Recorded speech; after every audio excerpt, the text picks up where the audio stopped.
चले हम फिदा जाने तन साथियों, अब तुम्हारे हवाले वतन साथियों।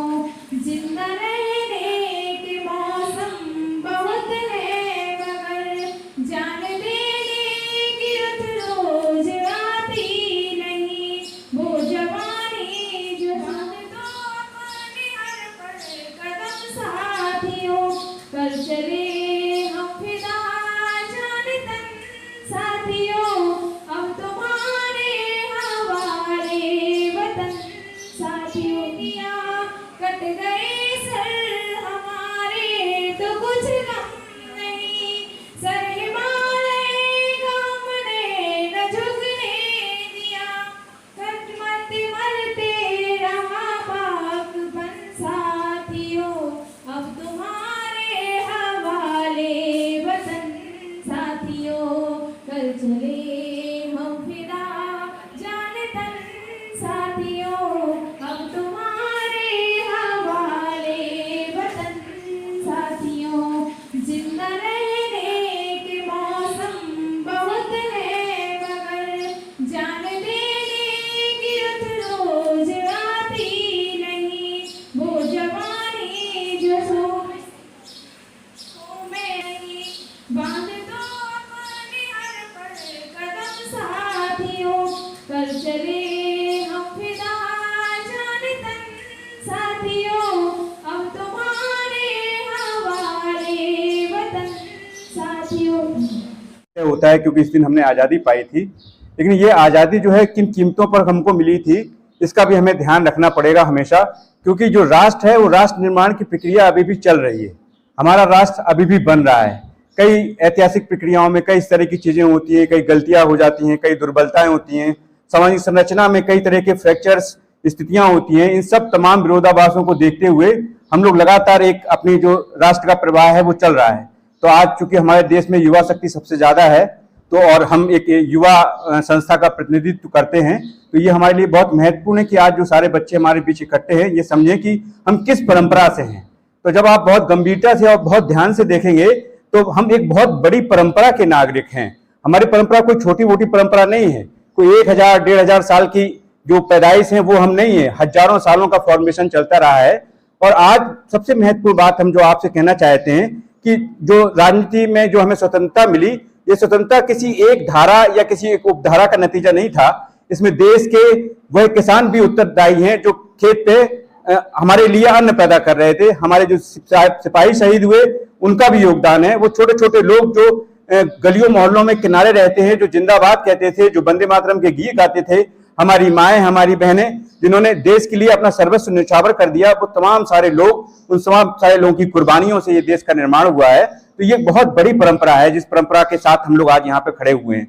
और इससे भी महत्वपूर्ण बात है कि हम भारतीय संस्कृति के बारे में लगातार चर्चा करते हैं। वर्तमान शासन भी इसके प्रति बहुत गंभीर है, लेकिन इनमें सबसे कीमती और गहरी बात है कि हमारी परंपरा जो साधना की परंपरा है वो बहुत गहरी है। आज जिस तथ्य की ओर हम आपकी तरफ इशारा करना चाहते हैं, भारत का राजनीति का आंदोलन चल रहा था, हमने सब बढ़ चढ़ के सब लोगों ने हिस्सा लिया, उसमें बहुत सारे लोग कुर्बान हुए।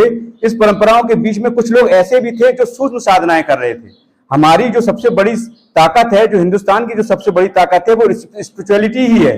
बहुत बड़ा संख्या बल वो हमारी ताकत, कोई माने तो माने, हम नहीं मानते। हमारी सबसे बड़ी ताकत है कि तपस्या की बहुत बड़ी परंपरा रही है। उन्हीं में एक बहुत महत्वपूर्ण व्यक्ति का नाम आपको हम गिनाना चाहते हैं, महर्षि अरविंद का नाम आपने सुना होगा।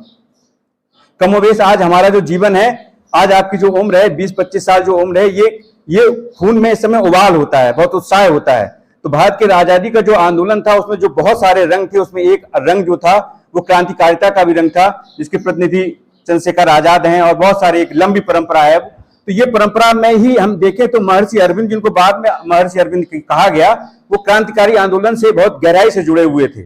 और उन्होंने लगातार ये अनुभव किया कि सिर्फ पिस्तौल के जवाब में पिस्तौल और बम के जवाब में सिर्फ बम उतार देना यदि क्रांतिकारिता थी। सुभाष चंद्र बोस को भी उन्होंने याद किया और कहा कि आजाद हिंद फौज का जो उन्होंने गठन किया उसका मतलब क्या था कि सेना के जवाब में सेना उतार दी। लेकिन ये सारे जो प्रयास थे वो कम साबित हो रहे थे, क्योंकि हम जिस शक्ति से लड़ रहे थे वो शक्ति बहुत एकजुट थी, वो शक्ति बहुत संगठित थी। इसलिए उन्होंने पांडिचेरी में जाके साधनाएं करी।